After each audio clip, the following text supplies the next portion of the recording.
歡迎大家嚟到第2期嘅內容。咁乜嘢係成功指標呢？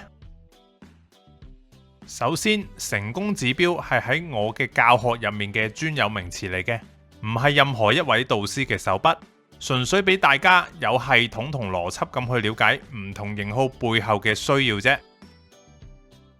成功指標係講緊點樣去定義第一期我所講嘅型號追求背後嘅意思。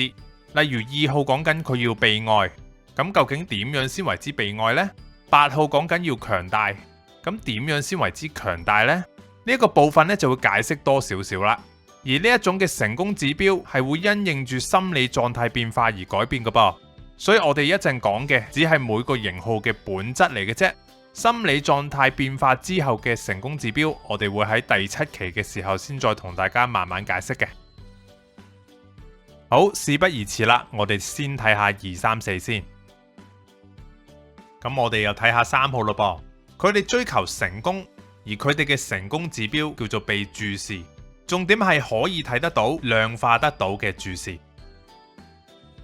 其實大家用翻演員嘅心態就會明噶啦。例如我可以喺比賽入面勝出，就算唔係第1、第2、第3都好啊，都係一種可以量化到嘅成就嚟嘅。可以容易俾人留意到。再嚟就係工作上俾人稱讚啦，但更加重要嘅係講緊一啲量化到嘅稱讚，例如真係加人工啦、升職啦，甚或有啲乜嘢卓越員工獎啊。總之就係一啲好客觀咁定義之下係成功嘅成就。另外可以係成為一個演講嘅代表，所有觀眾都望到佢。等呢一位演員有晒機會咁去表現自己，當然佢哋都唔會俾自己嘅演出難睇嘅。跟住就係拎到社會嘅榮譽啦，好似係乜乜學歷啊、乜乜職位啊、乜乜嘉許狀、地區代表、公益獎等等。總之就係得到大眾覺得佢哋非常之好嘅殊榮啦。最後就係成績同成就可以俾人睇到啦。例如讀書拎第幾名呢？考試攞幾多分呢？業績又追到幾多呢？揾到幾多生意翻嚟啊之類。總之就係俾人哋見得到嘅成果。3號嘅成功指標呢，大約就係咁樣啦。每一個型號會去做啲乜嘢嚟回應啱啱我講嘅成功指標呢？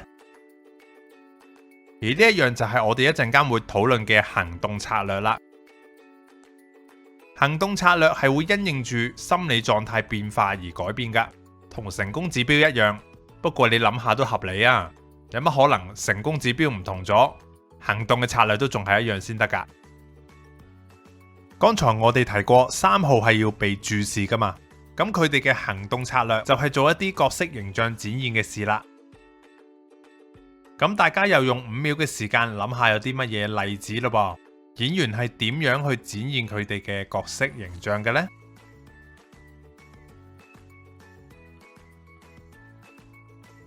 例如學下一啲成功嘅角色，因為呢啲就係已經演出完而大家都係拍爛手掌嘅人啊嘛。正面嘅可以係學下一啲名人去建立一啲正面嘅習慣，但反面嘅可以係呢個名人又學啲，嗰個專家又學啲，搞到自己都唔知想點。不過大家諗下，點解有一啲3號唔係太學一啲成功嘅角色呢？5秒鐘諗下。老實講，如果3號唔學成功嘅角色呢，其實冇乜可能噶，頂多係佢學咗你唔知啫。例如睇書啦、睇片啦，呢啲嘅學習方式呢，大家就未必咁容易察覺啦。跟住演員當然係會俾啲見得到嘅表現人哋睇啦。所以佢哋會做一啲注重量化嘅成就嘅，因為量化得到而又突出嘅話呢，就係最客觀可以得到讚賞嘅方法啦。正面嘅就可以係努力讀書拎好嘅成績，或者勤力咁去追業績，但反面就可能係太過着重呢啲成就而盲目咁去做嘢，令自己冇晒社交，冇得休息。最極端可以係1年先見屋企人1、2次嘅咋。不過大家又諗下，點解有啲3號唔係太着重量化嘅成就嘅呢？5秒鐘諗下。其實係得3號多多少少都會想要一啲可以量化到嘅成就嘅，不過某啲界別呢，本身就真係難啲有量化嘅成就㗎，例如藝術同慈善。不過你要量化呢，就點都可以實量化到嘅，例如你嘅作品有幾多人睇啦，賣到幾多件啦，慈善活動有冇獎啦，捐咗幾多錢啦，等等。再嚟啦，演員嘅外在係點嘅呢？佢哋嘅打扮同舉止都係非常之有儀態㗎，因為人靠衣裝，物靠包裝啊嘛。你行得出嚟就要好好睇睇，人哋先會注意到你㗎。正面嘅就係可以出席唔同場合嘅時候都打扮得非常之得體，但反面嘅就可以係去邊度都化行晒妝。咁大家又諗下，點解有一啲3號唔係太打扮嘅呢？5秒鐘諗下。其實點樣打扮都好睇角色需要㗎。如果我只係出去跑個圈，咁角色上係唔一定要打扮㗎喎。畢竟你化咗妝去跑步呢，喺3號嘅角度反而未必好適合個角色喎。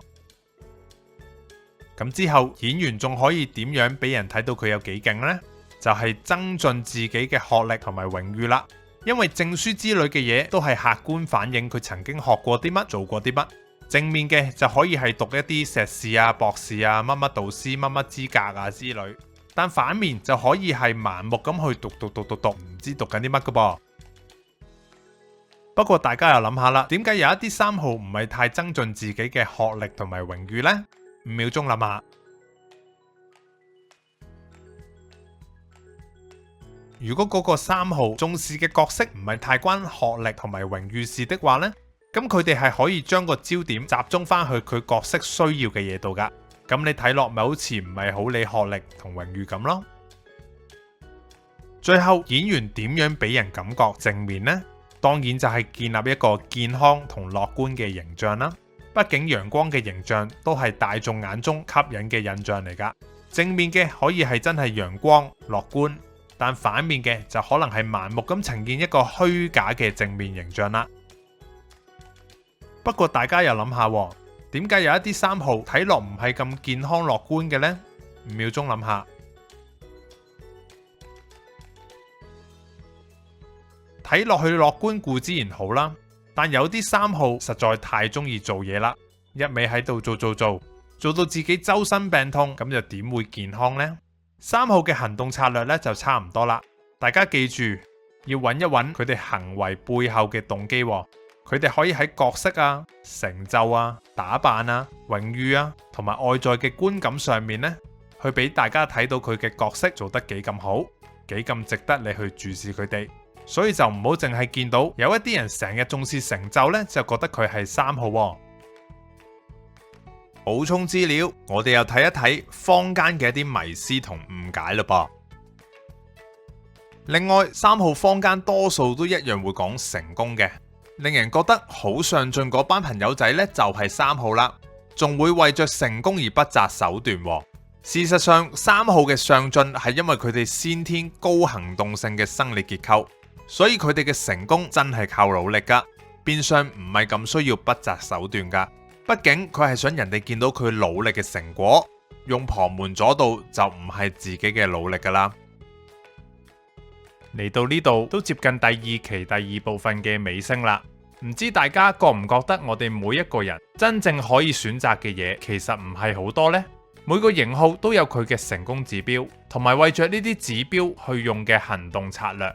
我哋唔難見到呢個世界仲有好多人被困，被權力欲控制，被錢控制，過度消費，放縱情欲，酗酒，吸毒，乜都有。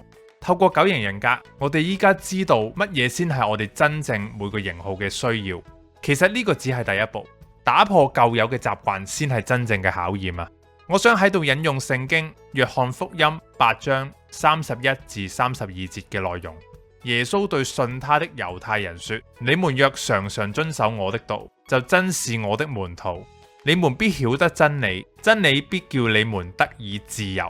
冇基督信仰嘅朋友未必知呢度講緊嘅道係啲乜嘢，不過我哋可以喺呢段經文入面知道，放縱自己係唔可以突破到型號上嘅限制㗎，唯有真理先可以令我哋有真正嘅自由。